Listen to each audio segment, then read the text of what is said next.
York Jets fans, wherever you're watching, whenever you're watching.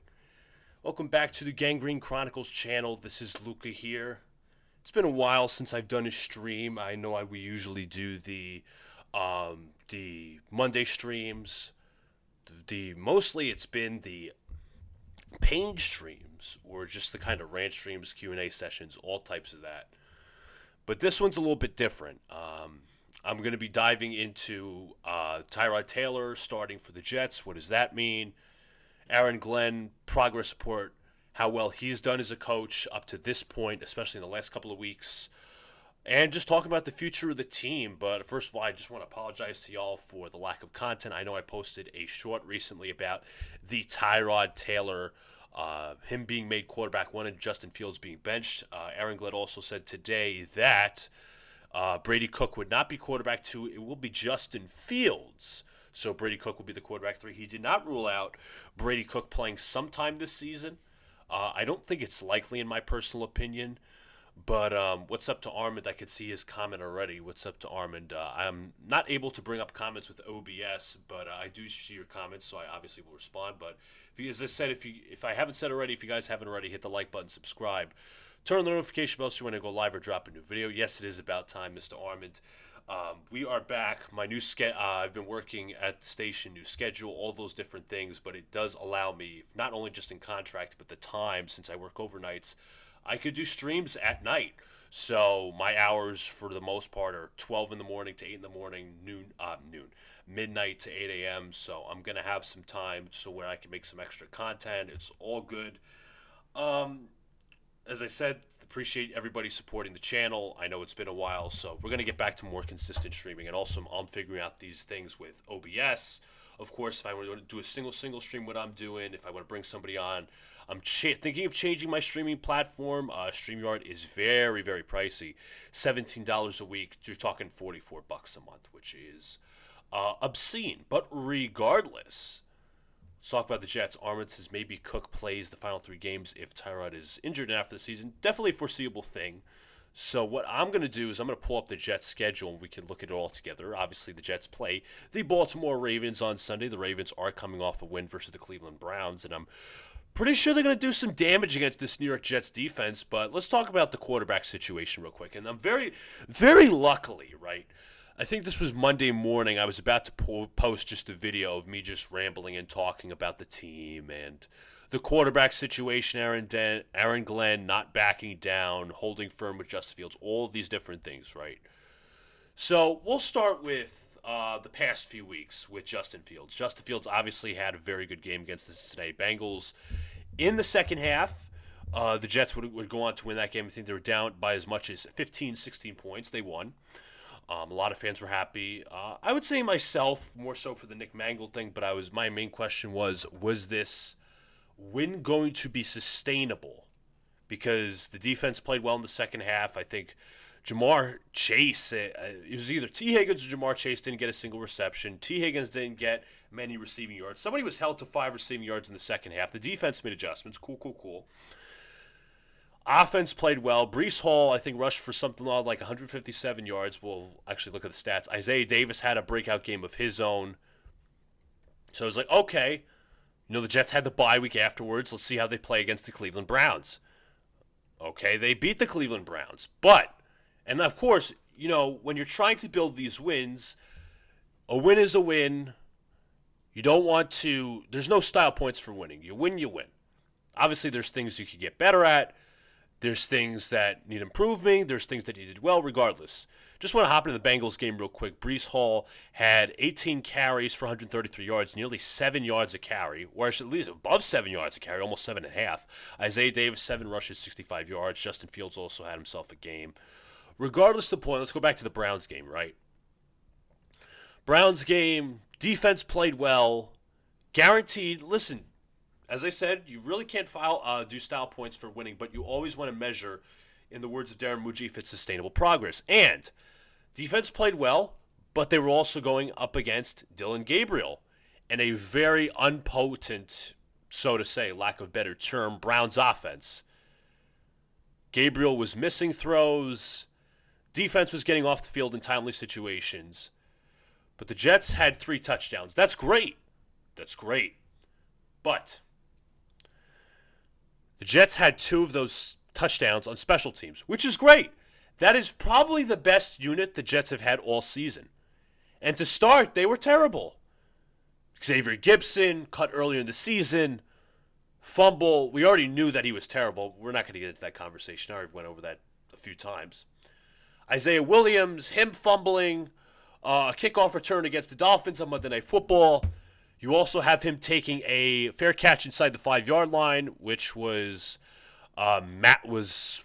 pretty fallible. It was wrong. It was lack of fundamentals, whatever you want to say. So they cut him. They bring him back. He has a return touchdown. Kene Nwangwu has a return touchdown. 2 touchdowns in the first quarter. Great. Special teams are showing you something. Nick Mangold. I'm sorry. Wrong Nick. Sorry, Nick. I didn't mean to sully your name, but I'm not. Nick Folk. It's been phenomenal all season despite his advanced age. Austin McNamara has been phenomenal as a punter. The Jets' best punter since Morstead last year. A lot of fans were upset with the Jets losing him, but it seems like that he was replaced in due time, and very much so, in a good manner. Okay, 2 special teams touchdowns. The Jets also get a field goal in the second quarter. They're tied 17-17. Now the Jets get a touchdown in the fourth quarter off a Justin Fields screenplay, but I believe Justin Fields had -5 net passing yards in the first half. Not 20, not 30, not 50. -5. -5. So the Jets won in spite of Justin Fields. And the touchdown, by the way, was a screen pass to Breece Hall. Tyrod Taylor could have completed that. Brady Cook could have completed that. But there was a lot of missed throws. A lot of miscommunications. Fields taking bad sacks as usual, which will carry over to the Thursday night game. Fans being happy. Aaron Glenn sticking by Justin Fields and his subpar performance. Go to Thursday night, right? Justin Fields. Let's pull up his stat line. Fields was missing receivers. We'll get into the Adonai Mitchell stuff as well. Thursday night football against the Patriots. They fall short, 27-14. Yes, the Jets played competitive. That was the goal, to play competitive. You see what you want to see. Evaluate how you want to evaluate. The Jets pulled out a competitive loss versus the New England Patriots. Obviously, there's no style points for losing. They were competitive, and that's what you want from the Jets. They lost 27-14, and this game was winnable. It's not like, oh, well, yes, the Patriots are the best team in the AFC East. They are the juggernauts. The Bills are second. Drake May's balling. Mike Vrabel's coaching hell of a team, especially the defense. Things are in the right place. The culture is set. The team's probably could be very well win the division this year, right? Justin Fields coming off a win. How would he improve? He didn't. Yes, he had 116 passing yards. Yes, he had a touchdown to John Mechie.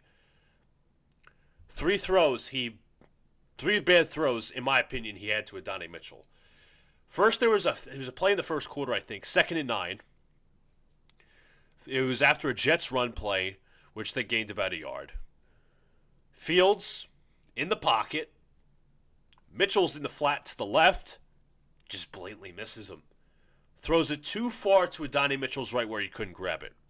That was the first bad throw. The second bad throw, and people are saying, this was on Adonai Mitchell. That's fair, because Adonai Mitchell had the ball in his hands. I'm talking about the ball down the left sideline. Fields drops back to pass, goes long. But if you see Adonai Mitchell running the route, number one, he has Christian Gonzalez beat. And number 2, he's stopping in his route. It's like he's running, and then you see him slowing down because he's trying to track the ball. The ball was underthrown. And that, again, the ball was cleanly in Adonai Mitchell's hands. That should have been a catch. He should have saved Justin Fields, you could argue, but there was not a perfect throw, as some were saying. Because, he was slowing down just to see where the ball was. He would be speeding up if the ball was slightly overthrown, or if Justin Fields was leading his receiver, which he was not. He wasn't. And then you have the third play, which was a 3rd down scenario. The Jets were deep in their own territory. And Fields, in the pocket, Looks down the sideline, and once again, Mitchell, I think this was a wheel route. He has his man beat deep. Wasn't that deep, but you could say it was an intermediate throw. Goes for a back shoulder, which Mitchell was not expecting. Ball is dropped. Incomplete. Fourth down. Jets punt. That's also, you could argue, a 50-50 scenario because it looked like Mitchell could have grabbed that ball.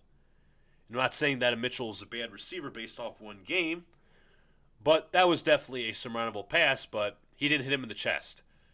Mitchell was running this way. Ball goes to his left where he has to make the extra effort. That's Fields once again with his inaccuracies. And if you want to look at the stats, Fields was the team's leading rusher, 67 yards. And yes, the first drive went swell for the Jets. I believe it was the opening drive. Marching down the field, completion here to Taylor, completion here. Garrett Wilson. I think Mitchell had a first down off a slant route. The drive concludes with a touchdown from Justin Fields rushing to the corner of the end zone. Cool. The Patriots eventually adjusted. The Jets did not. Fields didn't have that many design runs. Well, actually he did. 11 carries for 67 yards and a touchdown, which was the rollout to the right for the touchdown.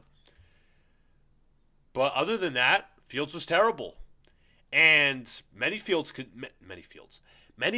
see it. They're like, why didn't they bench Justin Fields at the half? It wasn't like it was a blowout. It was a one-score game heading to the half. The Patriots, Borregales just missed a field goal. And that could have given the Jets as much momentum as possible heading into the half. Like, you know what? We're only down a touchdown. The offense isn't in sync. The defense is playing fairly well. We should make a quarterback change. Should is the word. Should. Get that name Borregales up real quick. Andres Borregales. Or is it Jose Borregales? It's Andres Borregales. Regardless, put that aside. The Jets do not bench Justin Fields in the second half. They muster a touchdown, which was, I believe, off a broken play. They were within one score, but the Jets' offense is not able to muster anything. And then the pivotal point, which essentially sealed the game for the Patriots, was low snap from Josh Myers. That was not Fields' fault, but what was his fault, instead of landing on the football, Fields tries to just dive for the ball, trying to search for it instead of just hopping on the ball, having another down, living another day. Fields fumbles the ball, doesn't fall on it immediately. The Patriots get it. The Patriots win the game. And then Aaron Glenn after the game goes, well, Fields played well. He showed some good things, but we have to do a better job around him. And who did that sound like? And obviously I'm going to get to the point where Aaron Glenn benches him. Okay. That sounds like Robert Saleh defending Zach Wilson. And why, though? Justin Fields, you never drafted him. He wasn't some prize draft pick. He was a free agent signing for a matter of 2 years. This isn't a guy you're hoping that's the franchise quarterback, ideally in anybody's eyes. Or in the most realistic scenario. Why are you defending him? And that, the worry sign for many people was, this could eventually turn the locker room. This could turn the locker room against Fields and Glenn, where Glenn's going to be stuck on his own island. You don't want that to happen in your first year. So, Aaron Glenn does the right thing, better late than never. He does say that he would he would evaluate everything, including the quarterback position, heading into the short bye, guess you would call it, the long week, which I didn't believe him, to be fair, and he proved me wrong. He benches Justin Fields and starts Tyrod. Now, Tyrod isn't that much of a difference. He is better. He's a veteran quarterback, can command the huddle, can make the simple throws. Yes, the offense did struggle a little bit with Tyrod Taylor against the Tampa Bay Buccaneers, especially in that first half. But in the second half, things started getting rolling. Taylor only really played, the second half of the Panther game, and also the Bucs game, right? So you could say 1.5 games. I don't know if you're going to see a major difference, but I'll tell you this. As I said, and we'll break into the tanking thing, and I know fans are upset that Fields was benched for the sake of tanking. I understand that. We'll get into that. But this is, and Armin's going to take his victory laps as he should. This was a failure by the front office. An abject failure by the front office, and I'll tell you why. People are going to be like, well, did you expect the Jets front office and the head coach to say that this team was going to suck this year? Did you expect Justin Fields to perform miracles? The answer to either of them is no. But the expectation was this was an evaluation year and the team was to be competitive. I said they should be able to win 7 games. They'll probably win 5. I don't know how many they will win at this point because the Jets have shown in prior years that they have an aptitude for winning meaningless games. So what you're looking at now is as I said, it's an abject failure by the front office. Whether it's Darren Muji, Aaron Glenn, whatever, I believe Aaron Glenn is leading the way and Muji's just behind him just to officially sign the contracts. I'm not saying Muji doesn't have say regardless. Glenn's the head honcho. He's the face of the franchise just by looking at the structure.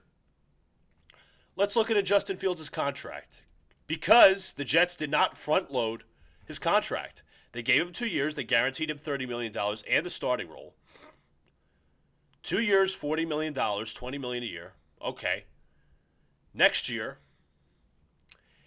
his base salary is $20 million. Yes, obviously. Prorated signing, $3 million. His cap hit is $23 million. Next year, his dead cap, $22 million. And mind you, the Jets foolishly did not decide to take all of the Aaron Rodgers hits in terms of the dead cap this year. This would have been the perfect year to do it.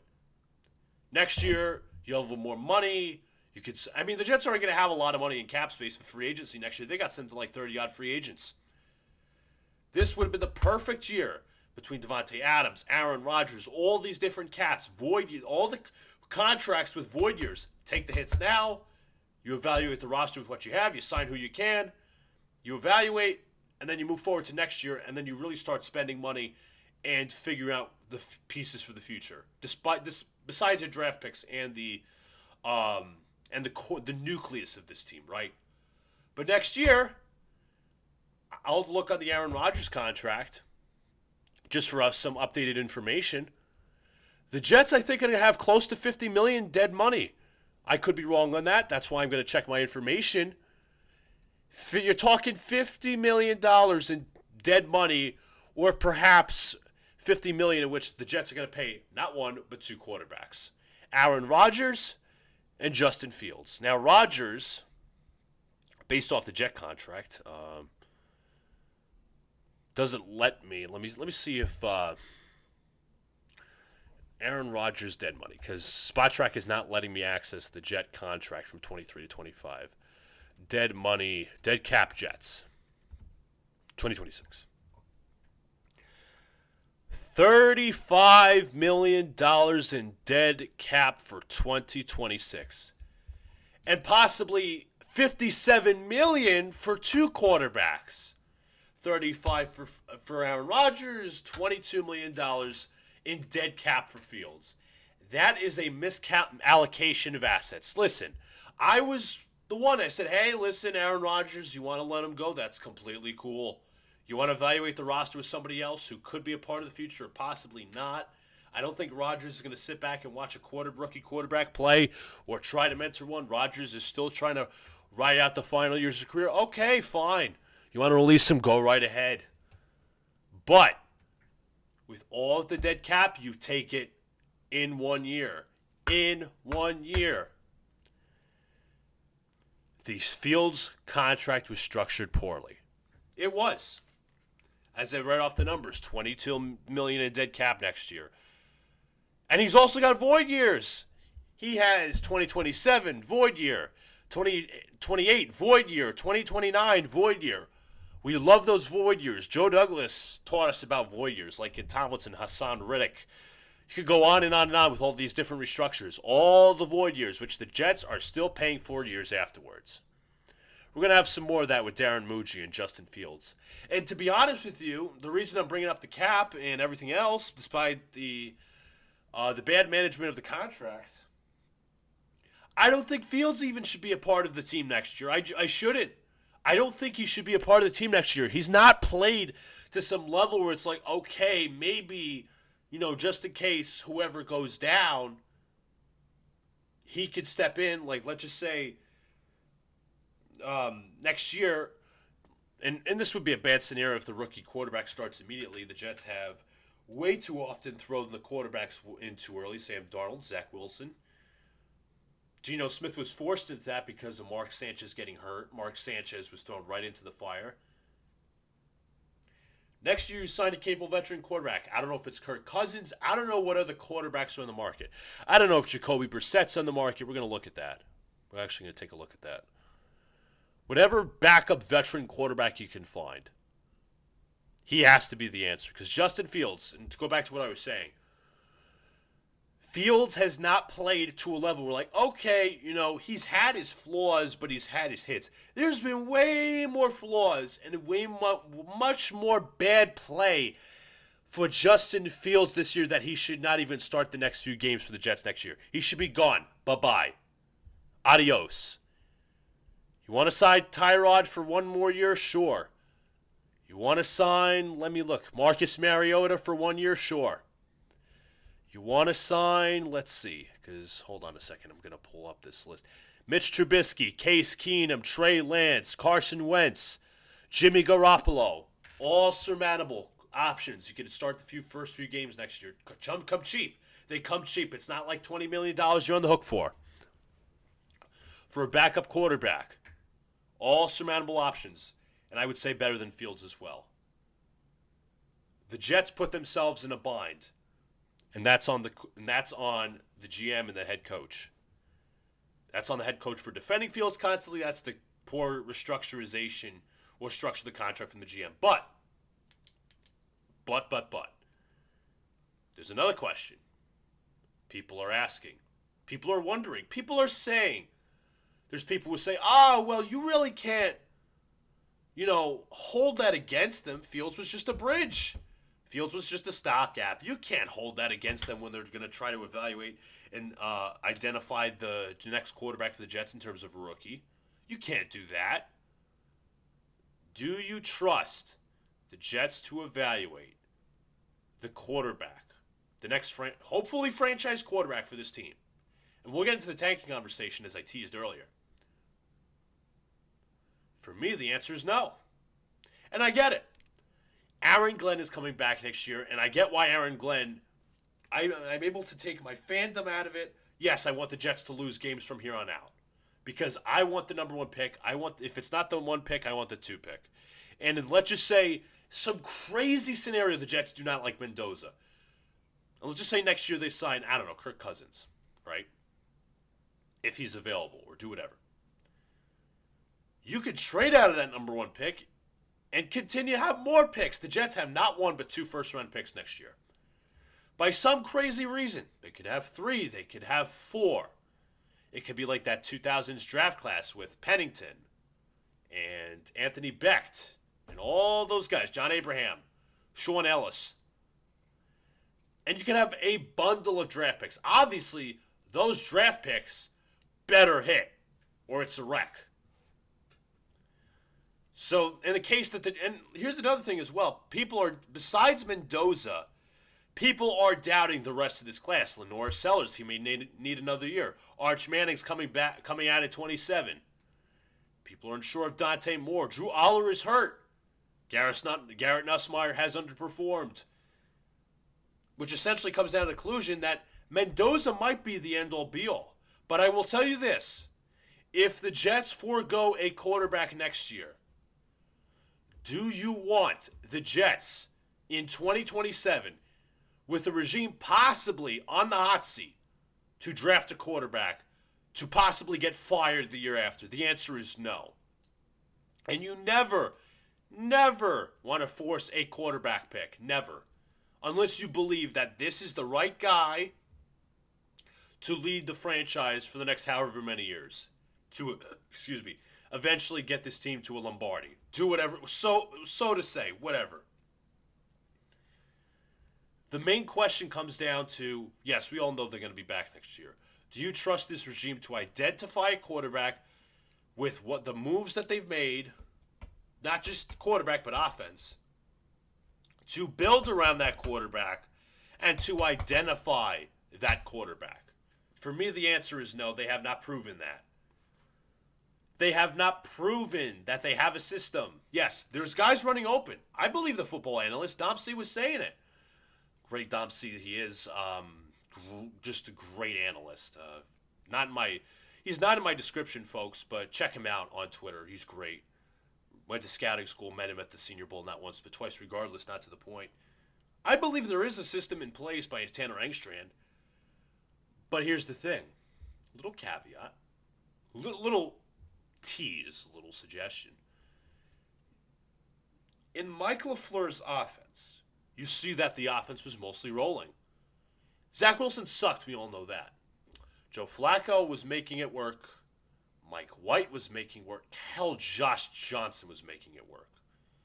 Now, is it Tyrod Taylor that's not making it work or that didn't make it work?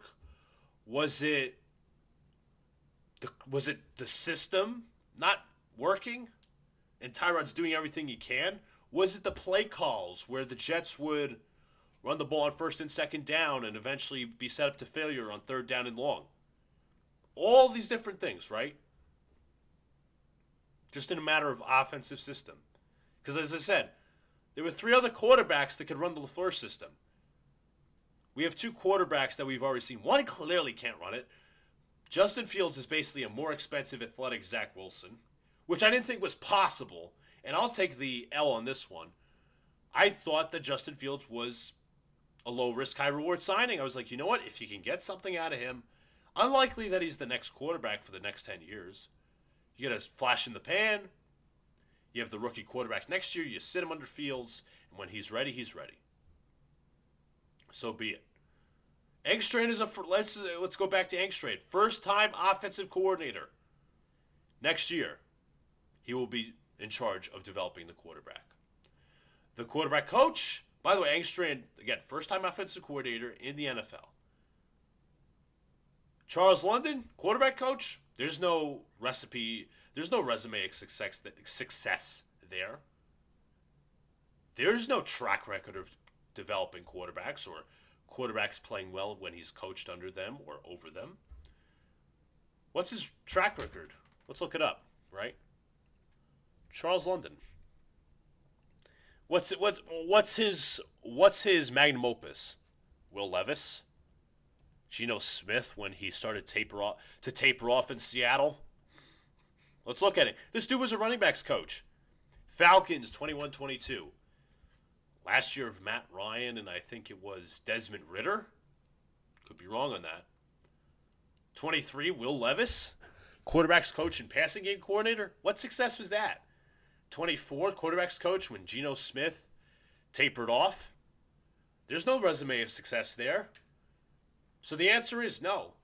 Between all levels, we're heading into a scenario, and again, they're going to gain experience over time, of course. But it's the similar scenario which we ran into with Saleh and LaFleur and those guys. They didn't have a proven track record of developing a quarterback. So there's a possibility of us running into the same spiked wall head first. That's the truth. That's the absolute truth. And that's the fear. That's the fear. That doesn't change when you draft a quarterback. That doesn't change whether you draft Fernando Mendoza next year. That doesn't change whether you draft Garrett Nussmeier next year, just for sample. That doesn't change if you draft Lenore Sellers or Arch Manning in 27th. That doesn't change because there's no experience there. That's the issue. And I'll get to you guys' comments. I'm just rambling and doing my talk. There's no experience there. There's none. We're running into the same scenario spiked head first. And that's why, in some cases, people want Aaron Glenn fired. And I'll talk about Aaron Glenn and his coaching in just a little bit. I just wanted to go over the quarterback position. Like, hey, we need an offensive guy to develop this next quarterback. You know, at least with Liam Cohen, Baker Mayfield looked good. Baker Mayfield looked good under Canales. Canales was a guy who Multiple quarterbacks have played well under him. He's trying to do things with Bryce Young. Russell Wilson probably had the best years of his life under Canales. Very underrated. Liam Cohen. I mean, what did I say? Lawrence, saying the subject Canales. Mayfield, Wilson, Bryce Young trying to work things out. Look at that Panther team. I said that Panther team, and I made this in my predictions. I got to go back to my official predictions. I said they would take a leap this year. Now, are they the best team? Absolutely not. They're teetering on 500. They're trying to break into the playoffs. That division largely is a mess outside of Tampa. New Orleans sucks. Atlanta sucks. They're probably going to be in second place. And Canales, I would say, is a good coach. Maybe Panthers fans don't agree. But you look at it, there's multiple quarterbacks who played him and say, you know what, this guy has a track record of developing quarterbacks. Same thing goes for Cohen. He's trying to get Trevor Lawrence to play. Maybe Lawrence isn't the guy, but Cohen is trying to make things work. Cohen, largely unknown before Baker Mayfield. I believe Cohen was at Kentucky.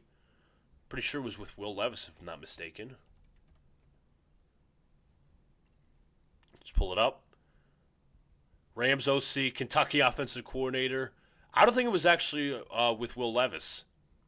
Could be wrong on that. I got to look back on who their quarterback was in 2023. Let's look up that Kentucky roster. Kentucky Wildcats football. That quarterback under Liam Cohen was Devin Leary. Devin Leary, who is currently a free agent, was on the practice squad of the Ravens. Whatever, not the point. He was an unknown from college to the pros, in fairness. But when you looked at it, and thing is with Cohen as well, I'm going to look more at his resume. He was a offensive coordinator with the Rams in 22. He was a wide receiver. He was an offensive coordinator in college, and then with the Rams in 22, and with the and eventually was the Bucks. I don't want to say he's a one-hit wonder. 1 year of success with Baker Mayfield kept it sustainable. Baker Mayfield didn't have to play well under Liam Cohen, but he did. And that's a testament to Cohen. That's a testament to, and here's another thing about Cohen as well. The big problem was under many other, call it regimes, staffs, the Bucs didn't have a running game. They had a passing game. Jameis Winston, Brady. Last year was the full force, I'd say, reviving of the Tampa Bay Bucs run game with Bucky Irving. Cohen made it work. He didn't make it work with just the quarterback. He made it work with the receivers and the talent in hand at running back. Jalen McMillan's pretty good. I mean, I'm not sure if he's injured or not, but he's good. Sterling Shepard's a wide receiver who was seen as an outcast at the end of his Giants career. Guaranteed he has a problem with injuries. And Emeka Egbuka is playing well. Well, I meant to say I should correct that with Egbuka. McMillan had a good year last year. Egbuka was this year with the new OC. I forget his name. Apologies for that. But you see that there's a track record. That's what led him to get the head coaching job. With these guys, I'm sorry, there's none. There's nobody that can rely to say, you know what, this quarterback has played better under this coach. Like, I'm going to say it, Mike McCarthy. Not the most sexy name in terms of teams that want to hire a head coach, but obviously Rodgers had success with him, yes. But Prescott played better under McCarthy. That's a fact. It's just Prescott's not a great postseason quarterback, but regardless, in terms of the track record, there is one. With these guys, that's my biggest fear, is you're going to walk into the same scenarios year past. But for the time, I'm going to stop rambling. I'm going to read through your comments. And I'll just say this real quick. I'm in OBS format for the moment, for the stream, so don't be like, what's the word I'm looking for? Don't be surprised that I don't lift up your comments. There's nothing that I could do with OBS. I'm going to go read your guys'. I am obviously going to read your guys' comments, but I'm just going to say they're not going to be highlighted as like they're on StreamYard or any other platform, regardless. What is up to Mr. Eagle Fang? Let's see. Give me one sec. trying to roll this up as much as possible. Here we go. Let me get to the chat. All right, so it's about time. Maybe, yep. Vinny, what's up? He says, Luca, you see the rumors online of the Jets trading from Holmes. I think it's BS. That sounds like content farming, engaging. There's no way the Jets are trading from Mahomes. No way. I know the Chiefs are pretty much on the outside looking in. There's no way the Jets are trading from Mahomes. I mean, that would be one hell of a scenario, but also would Mahomes have the same success under the staff? I think the answer is no. But my point is, that is, my opinion, engagement farming. There's no truth to that. Westman, what's up? He says, hey man, I'm a Saints fan, but love the content. I took an interest in the Jets because Glenn was Saints adjacent. Yes, he was, because he was a coach under Sean Payton, defensive backs.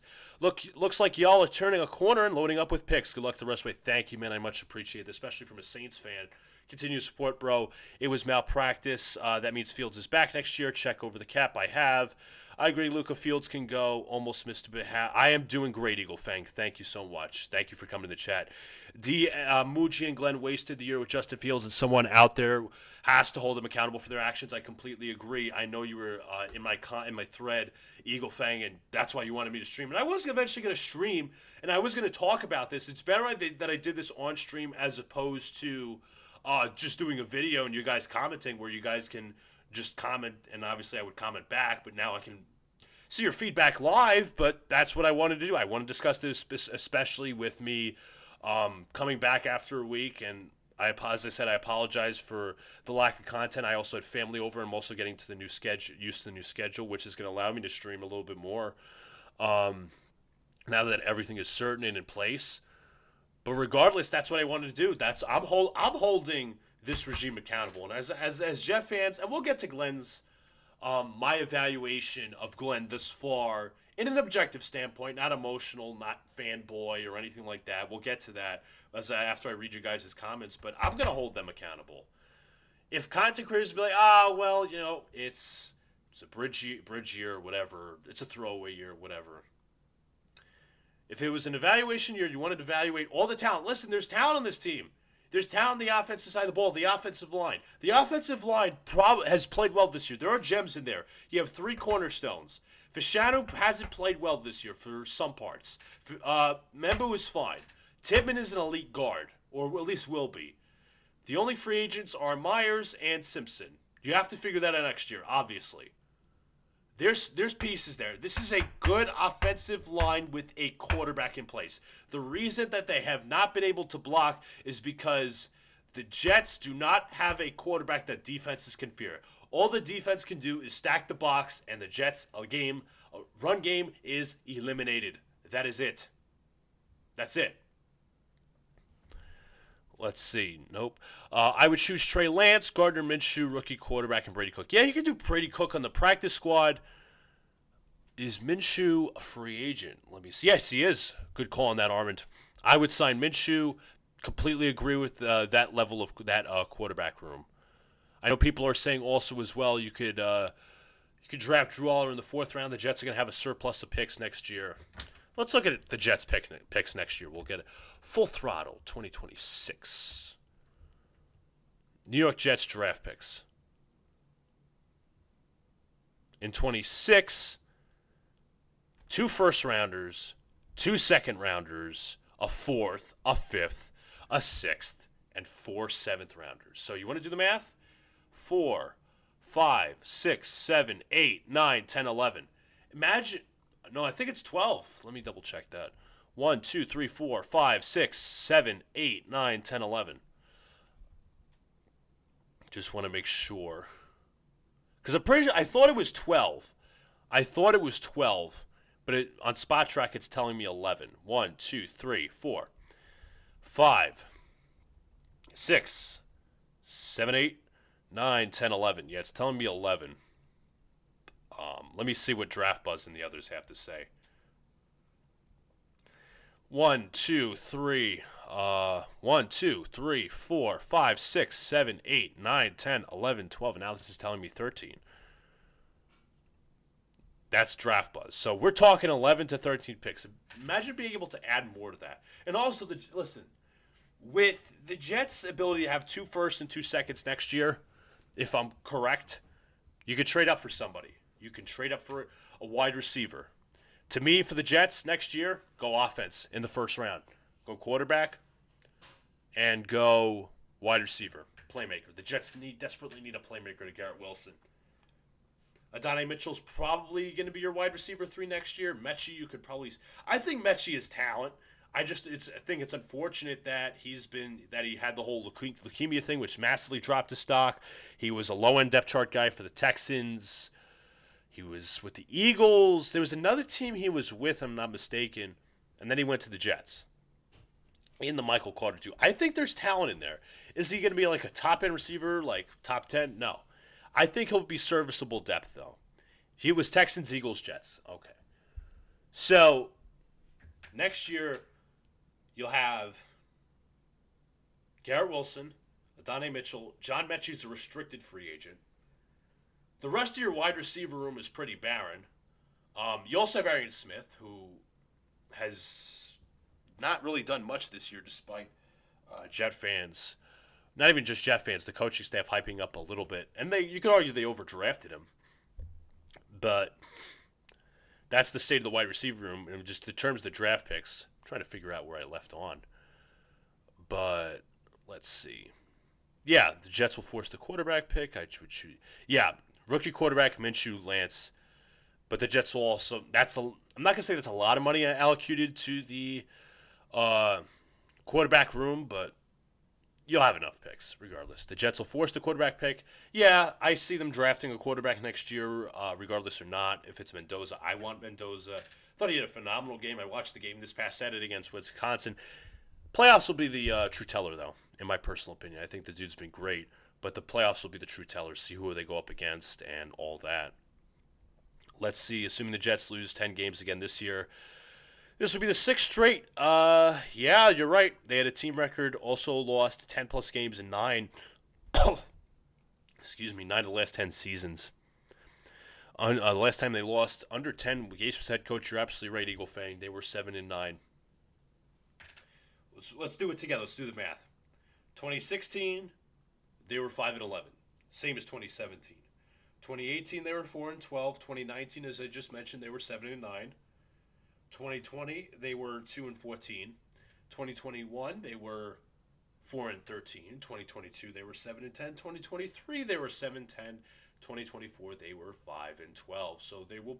It's a bad streak, bro. It's a bad streak. Let me see more comments. Sorry, that last time. Yeah, the least number of turnovers by a defense in the NFL is 7, set by the 2018 San Francisco 49ers. They achieved this dubious record with 2 interceptions and 5 fumble recoveries. The Jets have what? Only 1 takeaway this year? 1? And that was the Jarvis Brownlee forced fumble in England? That's shameful. Absolutely shameful. Regardless, Jets currently have only 1, yes, but I don't understand why the Jets are starting Tyrod. I get the respectability, blah, blah, blah, blah, blah, but he is a lame duck. Eagle Fang, I agree with you. Because the large part, and this is going to be a perfect segue into the whole tanking thing, because as I said, I don't support the Jets winning games from here on out. I think they are better off losing, but I understand the Jets want to evaluate everything they have. But the large part of why fans are saying tank on from here on out is not only because of the quarterback and the first overall pick to fully bottom out. I might have mentioned earlier the Jets have like 30-something odd free agents. There's a large amount of Jets free. There's a lot of people, a lot of players in this roster who are not going to be on this roster next year.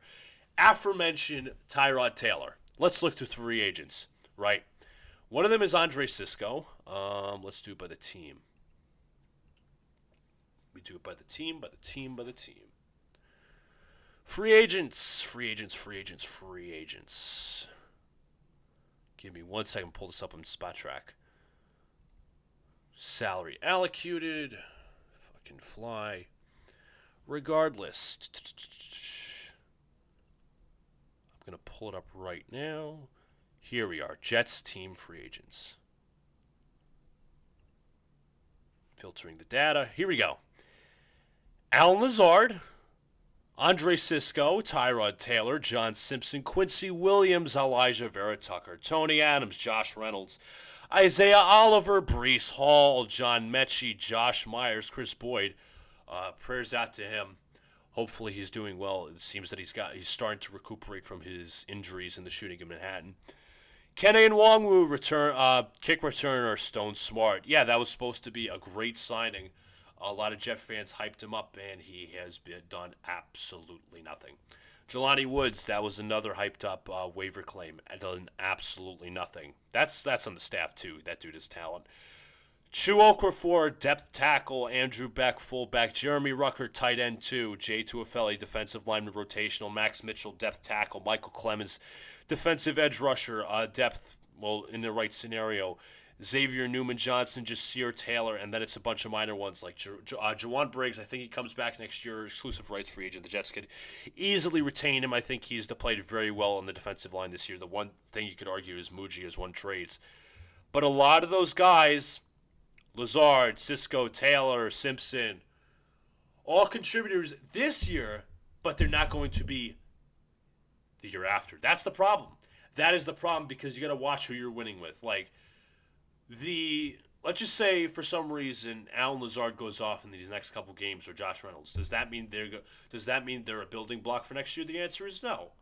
And the Jets going to have plenty more cap space with more holes to fill. So you're going to rely on the draft, and you're going to rely on free agency and trades to fill those holes. Again, probably not all the holes are going to be filled next year, but regardless to the point, you're any form of winning with these players playing well. Listen, if Garrett Wilson plays well, okay. If John Mechie plays well, okay, you might have found something. If Arian Smith plays well, Adonai Mitchell plays well, that's fine. That's all fun and games because they're most likely going to be your next year. Malachi Moore, Azariah Thomas. These guys that have all listed the 30-some-odd free agents, not going to be here next year, and that's a lot of holes. That's why people are like, do we really believe that this winning is sustainable? Regardless, if the Jets cut Fields before June 1st, the Jets would be, I mentioned that earlier in the show. The worst part, mentioning the Jets' last 10 years besides making the playoffs. 15 years, they could get a lot worse. One takeaway in London, not America. Side of the Jets seasons, we are undefeated against Ohio State teams. Yeah, we beat the Bengals and the Browns. The Bengals solicited 40 points to us, and the Browns were absolute doggy. I'm not devaluing the wins by any means. They were bad teams, and the Jets finally got their wins against them, but that progress was not sustainable. I'm sorry. No one upper tier or elite players want to come here, and I could not blame them. Jets level. Yeah, listen, man, this dysfunction is bad. And listen, I get it. People are going to be like, you really can't blame 14 years on Glenn and this, that, and the third. And that's why that's another perfect segue. Let's talk about Aaron Glenn. We'll start from beginning to where we are now. And I said I was not a fan of the hiring of Glenn. I wanted the Jets to hire an offensive coach, blah, blah, blah, blah, blah. I think there's a lot. Listen, on the terms of competitiveness, where the Jets have developed from earlier in the season, where there's a lot of there was a lot of blowouts. The Bills, the Bucs game was largely a blowout. The Dolphins game eventually became uncompetitive. The Dallas game was uncompetitive. The Carolina game was competitive, but because you argue should have won that game. Broncos game should have been a win. Bucs game should have been. There's a lot of should have wins. The Jets did get 2 wins. They should have more wins in the schedule, theoretically. But that is an improvement on Aaron Glenn. The team has played better. They've been more competitive. I don't know where they rank in terms of penalties per game. We're going to find that out because the Jets were largely undisciplined to start. For a quick second, got to narrate this. The Jets, in terms of penalties per game, they rank middle of the pack, which is not bad. 13th in the NFL in penalties per game. They've cleaned that up. That's a credit to coaching. But let's go by units first. Well, let me say this. Time management, I don't think has been an issue the last 2 games with Aaron Glenn. Could be wrong on that. Overall mannerisms, the team's playing more disciplined, more competitive. But let's go into the units. The one unit you can say has improved is special teams. And you have I mentioned this earlier. McNamara, Nick Folk they've been great. Folk, I don't think has missed a kick this year. McNamara has been phenomenal as a punter. Great find. He was an undrafted free agent, I think, or he was perhaps picked up off the scrap heap. The Jets have done a great job with him. 24 years old. Yeah, he was undrafted last year. Returners, you have something in Nwangwu. The Jets have to re-sign him because next year he's a free agent. Isaiah Williams, I believe he is going to be a free agent as well. They found something in him where he's showing a little bit of something, large improvement from earlier in the year, which I mentioned, the fumble and the calling of the fair catch inside the 5-yard line. So they've gotten better in special teams. Yes, that's one thing. If you want to hang your hat on something, that is definitely something you can hang your hat on. He is a restricted free agent in 2027, so the Jets have him next year. Okay, whatever. Defense, they traded away Sauce Gardner. They traded away Quentin Williams. You could say both were underperforming, and they have. They did. Azariah Thomas has shown some flashes. Malachi Moore has shown some flashes.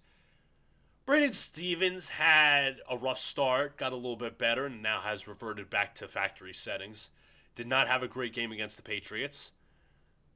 I think somebody had a holding penalty. I think a Drake May sack. I don't remember who it was. I could be talking out of my rear. Brandon Stevens was being beat by the likes of Mac Hollins and Demario Douglas. Not a ringing endorsement for the money he's getting, for the player he is. Luckily, no penalties. I mean, maybe the one I mentioned just in recent. So I guess you could say that's better in performance. Maybe that's an improvement, but also as well, that's not. There's no linear progression. Tony Adams sucks. We all know that. Juwan Briggs has been fine. Jermaine Johnson got a sack. The defense, and I'll say this, the Jets absolutely have to fire Steve Wilks after this year. The dude has been a one-year wonder. He's been with teams for 1 year consecutively for reasons. The dude is not a elevator of talent. He is very much like a Shane Bowen, what he's doing with the Giants.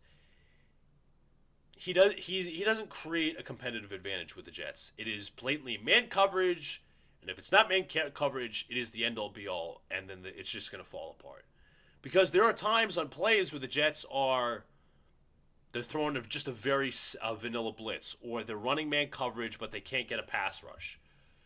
Pass rush and defensive backs, the secondary, go hand in hand. If you can't create a pass rush, it creates easy opportunities for the receivers to get open in the secondary. If you don't have a secondary, it doesn't allow the defense to get home. Players, and let's talk about, and we're on the defensive subject, and I'm saying this because Steve Wilks, and we're talking about units. We're also talking about Aaron Glenn's side of the ball. Has Jamien Sherwood played well this year? He's been horrible. Terrible this year for a guy who you could argue possibly that he was a one-year wonder last year. Led the team in tackles, showed his speed, his ability to cover. He's been a complete shell of himself. He had some flashes at the end of 23. Quincy Williams didn't play out well to start out the year. Now he's going to be free agent after this year. He played well in the Patriots game despite being demoted. But Sherwood, the Jets don't even have a potential out till 2027. You might have to stick with him next year. Next year for Sherwood, here's the number. $7 million in his salary. Okay, $7.5 million. $24 million in dead cap. Let me go to over the cap. Let's go to over the cap, shall we? Over the cap. Let's talk about this Jamien Sherwood. Complete shell of himself. And here's the thing. Because as I talked about, you want to see units getting better. You want to see you want to see cohesion. You also want to see players getting better. I talked about the rookies having some sparks and Juwan Briggs looking good. Harrison Phillips, I think, has been all right. He's been there. But guys like Sherwood, Stevens, Clemens, they've either played the same as they have, or they've regressed. And let me say this for the record. You know what? Let's go to Jamie Sherwood. Next year, if you cut Jamie Sherwood $25 million in dead money, imagine you cut Sherwood and Fields and you have the Aaron Rodgers money on the dead cap. That would be such a misallocation of funds, it wouldn't be funny. You would save $13 million in cap savings, but that's moot because you're blowing $25 million in dead money. His cap number next year is $11.5 million. That's just a cap number. He's guaranteed $15 million next year.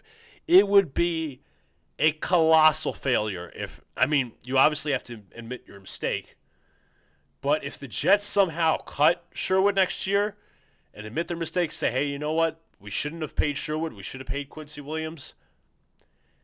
It would be a colossal misallocation of funds. But going to Will McDonald, I think he's been the same as last year, and I think a lot of fans overhype him a little bit. I do not like that he was drafted at 15th overall. I still hate the draft pick. I'm not saying he's a bad player. I just don't think he's a full-time, every-down rusher. I think he's more of a situational edge rusher. He would be more efficient as a situational edge rusher. It's like a guy let me throw a basketball thing in here real quick. Let's just say, no Eagle Fang's a Magic fan. Let's just say you selected a guy early on in the draft and you're counting on him to be your lead scorer. But the real evaluation is, let me say, you count on him to be your lead scorer or one of your lead scorers, but he has like an efficiency 42% from the field or 41% from the field and 37 or maybe even lower than that from downtown, to where he's essentially shot chucking. And he's putting up those numbers because you don't have enough scoring option ahead of him. And that's kind of the problem with the Jets. Jermaine Johnson is the only surmountable full-time every down edge rusher the Jets have. Clemens is not that. Braden McGregor's not that. Will McDonald is not that. Will McDonald, I don't know the pass rush win rate and all these efficient statistics for McDonald, but he would be way more efficient as a guy who is situational, which is not a bad thing, but it goes to the whole allocation of assets. And that was the previous regime as well, drafting him at 15th overall. You could have easily drafted Jackson Smith and Njigba. That's somebody who I wanted at the time. You can go back to the Big Blue in the Bronx stream. I was just naming players. I was like, I had this guy, I had this guy, I had this guy that I wanted. The Jets decided to reach. They did reach. And as I said, it's the comparison to basketball. You have a guy as a lead scorer who is in position to be a lead scorer, but it's not. You're misusing him when he should be a three-point shooter or a cutter or somebody who shoots the mid-range or just a sniper or a sharpshooter, whatever. Lack of a better term. But Will McDonald would be more efficient if he was just against the pass, solely as a situational pass rusher like a Yannick Ngakoue, because he is hard against the run. That's the defensive side of the ball. As I talked about with Steve Wilks, he's got to go. He gives the defense no competitive advantage. He doesn't scheme up anything. To me, if the Browns are going to fire Kevin Stefanski, I would reach out to Jim Schwartz. I would reach out to Wink Martindale, because you go back to that 2022 year with the Giants, and again, it obviously depends. Will the Jets go into 3-4? They'll stay 4-3. What does Wink manage? Does he do a 3-4? Does he do a 4-3? Can he navigate different fronts? He can get. You look at the 2022 year, that team had minimal talent on the defensive side of the ball, but he squeezed every single amount of juice out of that orange. He did. That's something you could say about him. And I don't know anybody else who would be available as a defense coordinator next year. Maybe you guys could throw some mentions, but Steve Wilks has got to go. That dude does not evaluate. I mean, I get it. Yes, the Jets have some holes at certain positions, defensive side of the ball, but there's a decent amount. As I'm trying to kill this fly, that there's a decent amount of talent on this team, but they're either being underutilized, playing the same, There's barely any players getting better. And Wilkes is like, well, he could say as much as he wants in the presser. I got to do better. Players got to do better. This, that, and the third. Yes, they cleaned up the penalties, but that's more positional coaches. That's not defensive coordinator. But if you look at it, I don't think he squeezed every ounce out of the orange, every piece of juice or every ounce of juice out of the orange. That's my personal opinion. Will he get fired? I don't think so. And I think it would be damning. And listen, I would rather have Aaron Glenn admit his mistake and say, hey, you know what, Steve, you got to go, rather than just lamenting on a mistake and just doubling down on a mistake. That's the better word I wanted to use. And saying, hey, you know what, I'm going to keep you just because we need more talent on the defensive side of the ball. Give him that benefit of the doubt. That would not be a good idea. Offensive side of the ball, let me see if there's any more comments as well. Let's get into that too. Let's see. What's up to Lil Waste? Appreciate you. I see you in the chat. Let's see. Where's part mentioning? No one. Did AG tell the media who was backing up Taylor? It is Justin Fields. It is Justin Fields. Brady Cook is going to be quarterback 3. Or was he a smart ass? That's a whole thing. I'll discuss that as well as part of the whole overall. I think the only problem I had with the Jets is they did not trade enough players. You had an offer for Hall, J.J. McDonald. The players you should have took for offers. As much as I like the players, I am a Jet fan first. You're absolutely right. And I talked about this in Afterburners, and I was like, what's the difference between a third-round pick and a fourth-round pick when it comes to Breece Hall? Because there was risk attached with that scenario. Yes, you could say, hey, we're going to re-sign Breece Hall next year. It depends, obviously, if Breece wants to be here, right? But you risk losing him for nothing next year, a Saquon Barkley-esque scenario. And fourth-round pick, what's the major difference between a third and fourth-round pick? It's not like it's a third difference between a third and a sixth, or a third and a late-round pick, or a third-round pick and a pick from 2027. It's not like that huge of a difference. It's a third and fourth-round pick. You should have taken the bait, especially to get more assets, load up as much as possible.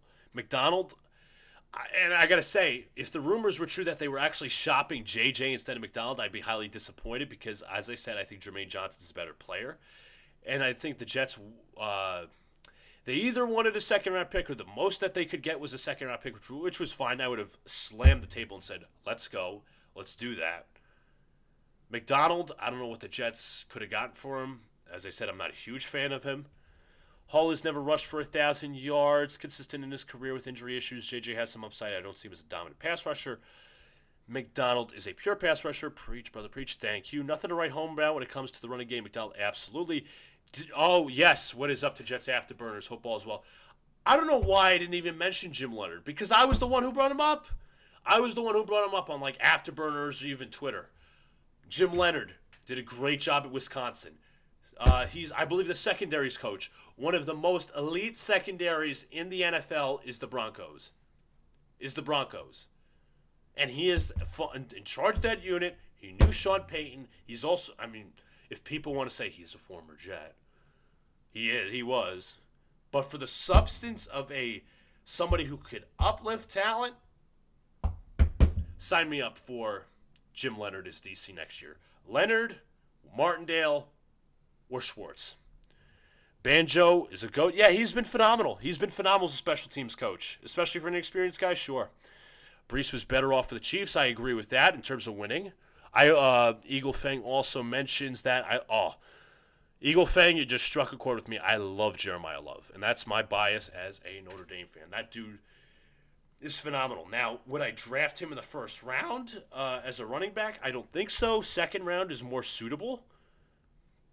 Let's look at his numbers, shall we, at Notre Dame. Love me some Jeremiah Love. That dude is a machine. I would absolutely love if the Jets could draft him. You have him, you have Braylon Allen, and you have Isaiah Davis. Jeremiah Love. And we'll compare Breece's stats, but obviously Breece's stats are different because one's in the NFL, one's in college, and different systems, all these different things, different factors. We'll go at face value, should we say. Breece Hall. Let's read off Love's stats. In Notre Dame, He actually rushed for 147 yards in his last performance, by the way. Regardless, the dude has already passed his rushing total from last year. Last year for Notre Dame, 2024, as a sophomore, 163 carries, 1,125 yards, 1,125 yards, 6.9 yards per carry, 17 touchdowns. He also had 2 receiving touchdowns, 237 yards, 28 receptions for 8.5 yards per yards per reception, 19 total touchdowns. This year, he's got 3 receiving touchdowns, 17 total touchdowns, 274 receiving yards, 26 receptions, 10.5 yards per reception. This year, 177 carries, 1,135 yards, 1,135 yards, 6.4 yards per carry. 14 touchdowns, 113.5 yards per game. I would absolutely kill for that. Recent games, 228 yards versus USC, 136 versus Boston College, 94 yards, almost 100 against Navy, and then against Pittsburgh this past week, which was a blowout. 2-7-2 teams going at it. 147 yards, 1 touchdown, 6.4 yards per carry, and 23 attempts. The dude just screams not only high yards, and the one thing I think you could worry about is the this was a worry with Brees as well coming out of college, was the not so much the usage, but how much of he has been used. There's a lack of a better term that I'm forgetting, but essentially how much shelf life does he have because he's been utilized so much in college. And he's a great talent. I would absolutely love him in the second round. Pun intended. Let's go to Brees Hall's stats. Again, some might be skewed because the Jets ran the ball in some of those blowout games. To be fair, I am not crapping on Brees Hall. So he's had 300-yard games this year, 133 against the Bengals, 107 against the Steelers, and 113 against Dallas. But to be fair, that Dallas game was largely uncompetitive, so you could erase that. So you could really say 200-yard games. Let's look at his stats this year. Longest rush, 35 yards. Yardage, 10 games started, 152 rushes for 722 yards. That's about 4.8 yards per carry. Close to the most efficient he's been since 2022, his rookie season. As I said, 722 yards. Only 2 touchdowns to show for it. 4.8 yards per carry, 72 yards per game, which has been his largest. 15 attempts per game, if I'm right on that. Receiving, I think he's been very underutilized in that aspect of his game. 226 yards, 24 receptions, 1 touchdown, 9.4 yards per reception, which second largest to his rookie year. So he's shown flashes close to his rookie year. I think the problem has been some utilization, lack of passing game to help him out, and overall some inconsistencies in terms of the holes. But you could argue that this has been his best year since his rookie season. And it's apropos since it's his contract year, but I'll be honest with you, I'm not totally in love with paying Brees Hall. I'm not. I mean, I know people say, just throw the franchise tag at him. And the franchise tag for next year is about $14 million. Are you okay with paying Brees Hall $14 million? What if if you throw the franchise tag on a player, they accept it. Do you do a transition tag where you say, hey, you know what? We're not only we're going to, pay you such money, we're also going to trade you for, I don't know how much it is you can get, or if there's like a certain requisite where you have to allow for such to happen, or allow such where you have to get like a max at this, a minimum at this, or do you just go say, hey, you know what? Next year we're just going to sign you up 3 years, $36 million. And the dude's pretty young as well, if I'm not mistaken. Hall's like 24. He's like 24. He is 24. So he's not even technically in his prime yet. So there's a reason to pay for him, but he hasn't broke 1,000 yards yet. So that's a cause for concern. So, uh, with the Colts pick, yeah, you could if you want. I would prefer a wide receiver. Won't make it out of the first round. Fair enough. If that's the case, then you align with the value. You dictate the draft. All those different things. But to conclude my show and my dialogue, we'll talk about Aaron Glenn. Right. I talked about the penalties. That has improved. The team's competitiveness has improved. No more blowouts. And it seems that the schedule is getting a little bit easier as we go down here. They face the Ravens, which is going to be a tough task. I would hope that they're competitive. Hope. Then they play the Falcons with possibly, no, not with possibly, without Michael Penix and Kirk Cousins. Very washed Kirk Cousins. Dolphins, Jaguars, Saints, a pivotal game for the tank, and the Patriots and the Bills to follow up to the end of the season. But if you want my honest thoughts on Aaron Glenn, I've calmed down on Aaron Glenn. I'm aware that he's going to be back next year. Am I certain that this coach is going to lead us to the playoffs, to say, or a winning season? No, I'm not certain. I don't like his arrogance towards the media. And I get it. They're like, well, the media is trash, this, that, and the third, blah, blah, blah, blah, blah. Rich Samini, Brian Costello, Connor, he's whatever. He's allowed to do what he wants. He's being himself. The problem I have with that, if you want to be straightforward to the media and you're like, and he was being like, I know my quarterback, but I don't have to tell you. Like, playing that game with the media is a game that you'll never win. The New York media will always be here. You will not. You will be remembered in infamy if you don't have wins on your resume. That's the problem I have with Aaron Glenn. That's the problem I have because he doesn't have the wins. He does not have the wins on his resume. If the team wins 5 to 7 games this year, they've met my expectations. If they weren't as bad as they were to start the season, they were actually competitive, I would feel a little bit better about the coach. I would feel better about if they were competitive, they would have largely in the first part of the season. I think they would have more wins in their schedule. I know that's like fallacy, the predetermined outcome.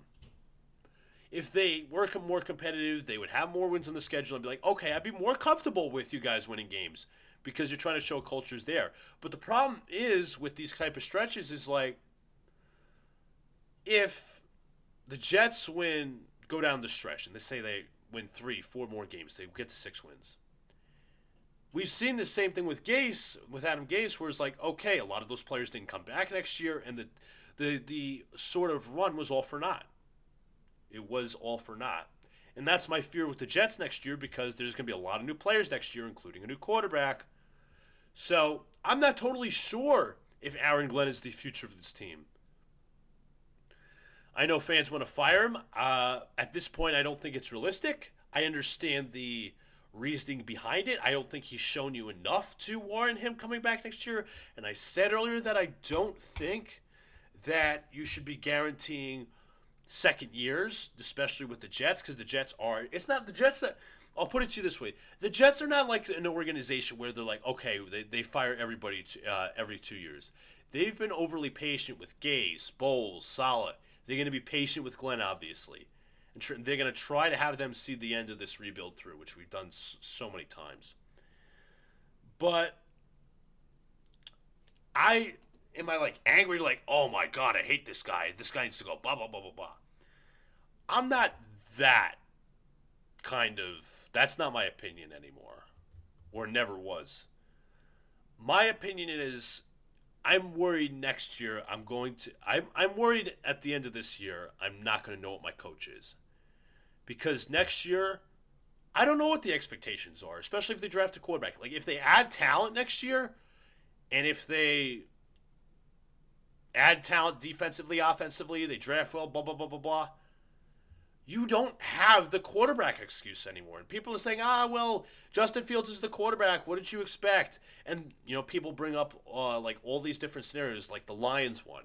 And for my purposes, I bring up the Commanders one. So many turnarounds in the past couple of years that just turned around after 1 year. The Chargers rebuild. there's no reason for the Jets not to be competitive next year, especially with a rookie quarterback. Like, it's one thing if the Jets next year lose, I don't know, double-digit games. They go 7-10 or 8-9. But some of those games were cost by the rookie quarterback making mistakes. That's one thing. If they go 7-10 or 6-11 or 5-12 next year with a rookie quarterback, and yes, the rookie quarterback will make mistakes. The progress won't exactly be linear. They do that next year, and there's other problems in between, like the defense takes a step back even more. Aaron Glenn still's pissy with the media. Aaron Glenn, his time management gets worse. He costs the Jets the game with several time management decisions, conservativeness, all these different things. His ability to get the team prepared. If those things regress, then you have no choice but to fire him after next year. And I'm not going to say I want him fired, like, I want him to fail, I don't. But at the end of the season, I want to come away with more answers than questions. My fear is that we're going to come away as Jet fans with more questions than answers. Some fans will gloss it over and say Aaron Glenn has had a great year despite the talent, and you really didn't expect much. But the end of this year is going to be the time of reckoning. Do we have our coach? We don't have our quarterback. That's abundantly clear. Do we have our coach? Do we have an OC? Do we have a DC? Do we have a competent staff? The answer is no, or you don't know. Essentially, you don't know and no are the same answer. If you're unsure about something, it's probably not the right answer. So what I want to know at the end of this year, based on my evaluation, based on progress, based on everything involved, is this guy the right team to move forward? Because the same thing happened with Salah. I wasn't exactly sure. I mean, I was mostly more positive when Salah finished the year 4-13. But if you remember that Bucs game, that was like, oof. That was time management, and that defense collapsed with Brady. I was at that game, but regardless, that was that left a sour taste in my mouth. But I was overwhelmingly positive because I was a part of those fans. I was like, well, there was a lack of talent. The Jets were trying to clean up the mess, blah, blah, blah, blah, blah. But the final thing is, in summation, I want to know what Aaron Glenn is at the end of this year. And I get it, though. People say, we need more talent. With the tools that you have, amidst the adversity, how does this team deal with success? Is his time management getting better? Is the team getting more prepared? That's what I want to know. Is there a winning culture? No more excuses. None of that. No justification for losing. Because next year, I expect this team to be competitive. That's that. Get to some more comments before we leave. Good night, Little Waste. Thank you so much for popping in. I appreciate everybody for popping in. But if you guys haven't already, hit the like button, subscribe. I might do a preview for Friday, and we'll talk about. I might have a video on the outlook of this season. Now that the Jets are playing better, I could actually break things down instead of just loss every week. They probably will lose this week. We'll see what happens next week. But regardless of the fact, I appreciate everybody's support. Hit the like button, subscribe, turn on the notification bell so you want to go live or drop a new video. Did about an hour and 20 close to here. Share it out. Comment down below. Shout out to your Jet fan friends and family. Give it to your dog, your neighbor. Homeless guy on the street. Regardless, appreciate you, everybody. Did an hour and 20. Talk to you guys later. Have a good night. Peace.